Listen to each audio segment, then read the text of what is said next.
Hey you, what's going on? Are you looking for vlogs about how to make a lesson plan? If that is so, this vlog is what you've been looking for, and I'm going to talk about it right now.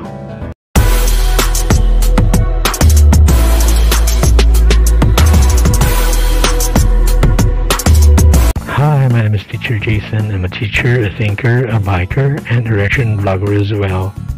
As we move along, kindly don't forget to click on that thumbs up icon, and if you're new here, kindly click on that big red subscribe radio button right there, and of course kindly click on that notification bell twice, just to make sure that you get super updated with my latest uploads. And please give my channel a chance to grow by fully watching this vlog to the end. So you wanted some information about how to make a lesson plan? So what are we waiting for? Let's go ahead and find out. But first, let's give our amazing subscribers and supporters a big shout out. Yay! Thank you very much guys for all the support to this channel. I'm not gonna reach this far without your support. I really am grateful for your views, likes, subscriptions, and your total support to this channel. Guys, thank you very much to you, and thank you very much more to him. To God be the glory. Having said that, let's jump into the vlog. Let's go. Alright, first things first, I'm going to share with you the importance of lesson planning. Well, lesson planning increases a teacher's chance of carrying out a lesson successfully. So, the main reason why you need to make a lesson plan is to make sure that you carry out a lesson successfully for your learners, right? Okay, so it allows you to be more confident before starting a lesson because it promotes like mastery. Okay?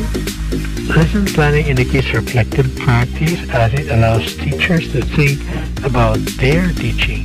By planning lessons daily, teachers are able to think about and reflect on different strategies that work inside a classroom, including research-based strategies. Making a habit of lesson planning ensures that teachers truly facilitate learning and respond to learners' needs inside the classroom, alright? Additionally, lesson planning helps teachers master learning area content. Through the preparation of effective lesson plans, teachers are able to relearn what they need to teach in the classroom. Well-prepared teachers show ownership of the learning area they teach. Lesson planning helps teachers know their learners and teach what students need to know, therefore ensures curriculum coverage. Alright, let's talk about the elements of a lesson plan. The lesson plan has like 3 elements. We got what should be taught. We also have how should it be taught. And the third one is how should learning be assessed. Okay? So, when we talk about what should be taught, it's like teachers must develop a deep understanding of the curriculum and strive to teach its content. In planning daily lessons, teachers need to follow the curriculum guide, okay? You don't do your lesson planning your way, okay? There has to be a curriculum guide for you to follow. In using the curriculum guide, teachers can plan the many ways to teach, what it contains, like including the content standards and essential knowledge that students need to learn, performance standards or the abilities and skills learners need to demonstrate in relation to the knowledge they have learned, and learning competencies or the knowledge, skills, and attitudes learners need to demonstrate in every lesson. Following the curriculum guide, teachers can also plan their instruction backwards. That is, they can set a long-term vision of what the learner needs to know or what the learner needs to be able to master in terms of content and competencies at the end of the school year, and endeavor to achieve this goal. At the end of the year, learners should have mastery of grade level standards and demonstrate readiness to learn the curriculum standards of the next grade level. Teachers can guarantee this by taking advantage and maximizing the coded curriculum. The lesson teachers plan daily should aid learners in mastering the content and competencies of the curriculum. Alright, let's talk about contextualization. Contextualization is like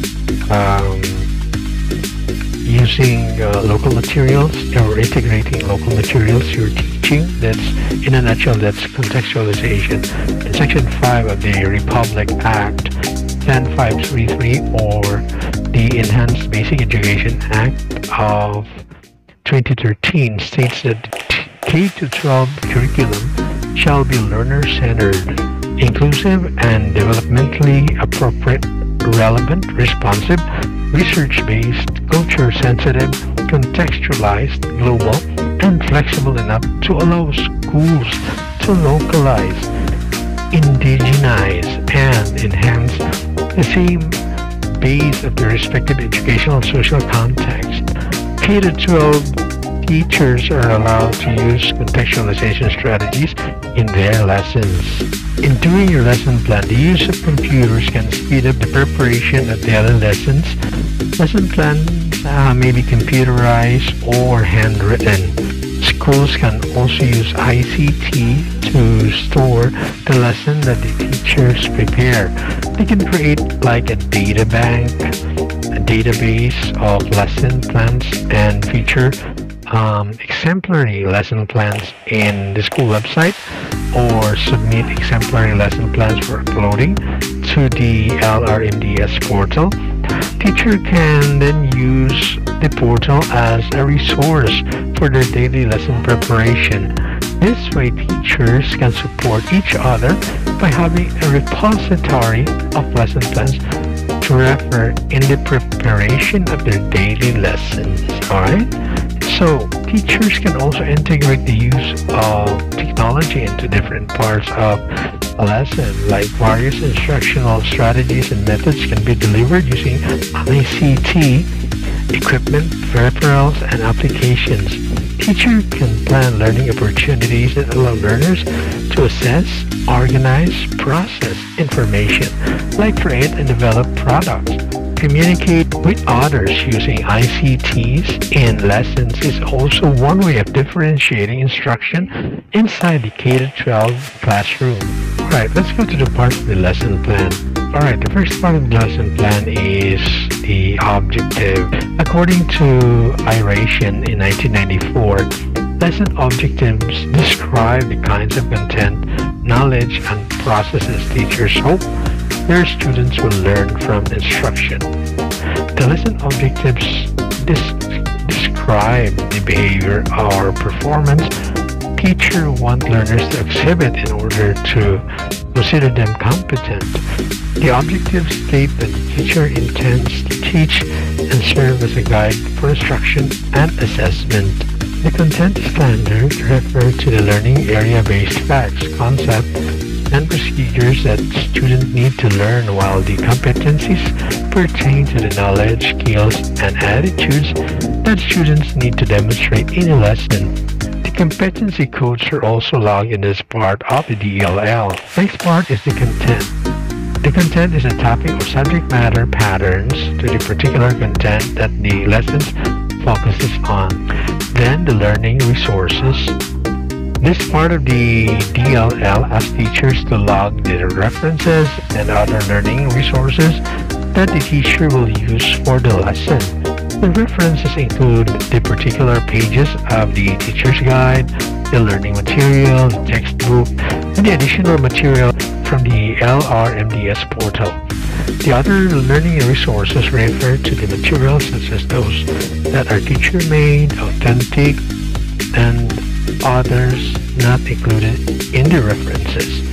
This part of the DLL can also include the supplies, equipment, tools, and other non-print materials needed for activities during and after the lesson.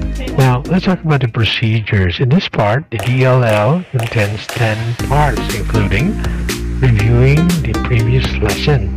This part connects the lesson with the learner's prior knowledge.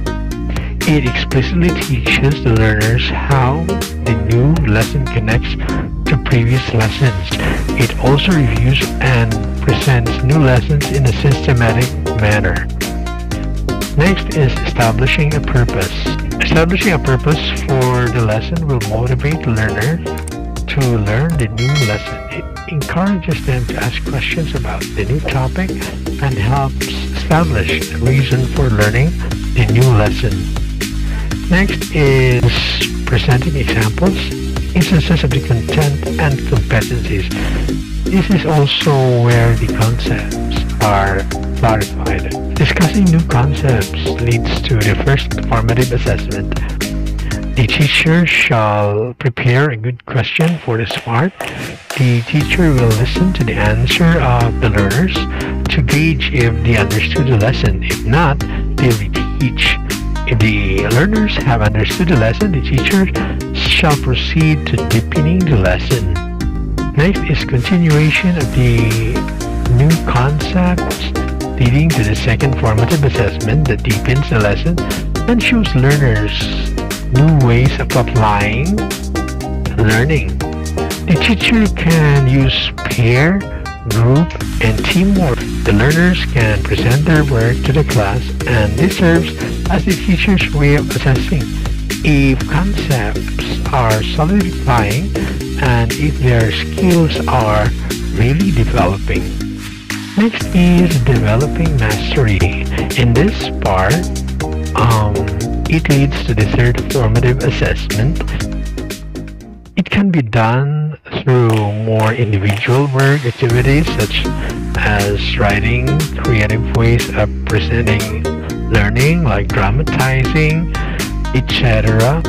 The teacher shall ask learners to demonstrate their learning through accessible activities such as quizzes, worksheets, seat work, and games.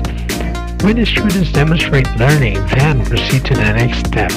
The teacher can add activities as needed until formative assessment shows that the learners are confident in their knowledge and competencies. Next is finding practical applications of concepts and skills in daily living, which can develop appreciation and valuing for students' learning by bridging the lesson to daily living. This will also establish relevance in the lesson. Next is making generalizations and abstractions about the lesson. We'll conclude the lesson by asking learners with good questions that will help them crystallize their learning so they can declare knowledge and demonstrate their skills. Next is evaluating learning. It is actually a way of assessing learners whether the learning objectives have been met. Evaluation should tap into three types of objectives. Lastly, we got additional activities for application or remediation. So it will be based on the formative assessment and will provide children with enrichment or remedial activities. The teacher should provide extra time for additional teaching activities for those learners demonstrating that they have difficulties with the lesson. One of the major features of the K-12 curriculum is it allows flexibility. So flexibility is allowed in the delivery of the DLL procedures. Teachers do not need to go through all 10 parts in every lesson. Teachers need to ensure that the procedures of the lesson led to the achievement of the stated objectives. The formative assessment methods to be used by the teacher should determine if the objectives of the lesson are being met. These 10 parts should be done across the week. Alright? Another part of the lesson plan is the remarks. In this part, the DLL in which teachers shall indicate special cases, including but not limited to the continuation of the lesson plan to the following day in case of reteaching or lack of time, transfer of lesson to the following day in case of class suspension, etc. We come to the reflection part. This part of the DLL requires teachers to reflect and assess on their effectiveness. In this part, the DLL should make notes on the number of learners who earned 80 in the evaluation. The the number of learners who require additional activities for remediation, and those who continue to require remediation, the effectiveness of the remedial lesson, the teaching strategies and methods that work well, and the difficulties teachers encounter that their principal or supervisor can solve. Alright guys, so those are the parts of the lesson plan. If you feel that you're into this vlog today, regardless of its overall quality, thank you very much for watching. I really appreciate you taking time to watch my vlog about how to make a lesson plan. Thank you very much guys. Just to recap, we just did an educational vlog on how to make a lesson plan. I hope you enjoyed watching this one as much as I did when I was crafting this video. Wow, thank you very much. And guys, if you like my vlog today, please give my channel a chance to grow by fully watching this vlog to the end. Kindly don't forget to click on that thumbs up icon, and if you're new here, kindly click on that big red subscribe ready button right there. Kindly click as well on that notification bell twice to get super updated with my latest uploads. And by the way, if should you have any suggestion or reaction about my blog, please do not hesitate to share it with us. You may also share your thoughts as well as your comments in the comment section below, so I can read them and send you a reply. You can also post your reaction video on Twitter with the vlogztv hashtag. I can't wait to hear from you guys. Thank you very much. I'll be seeing you in my next video. Bye.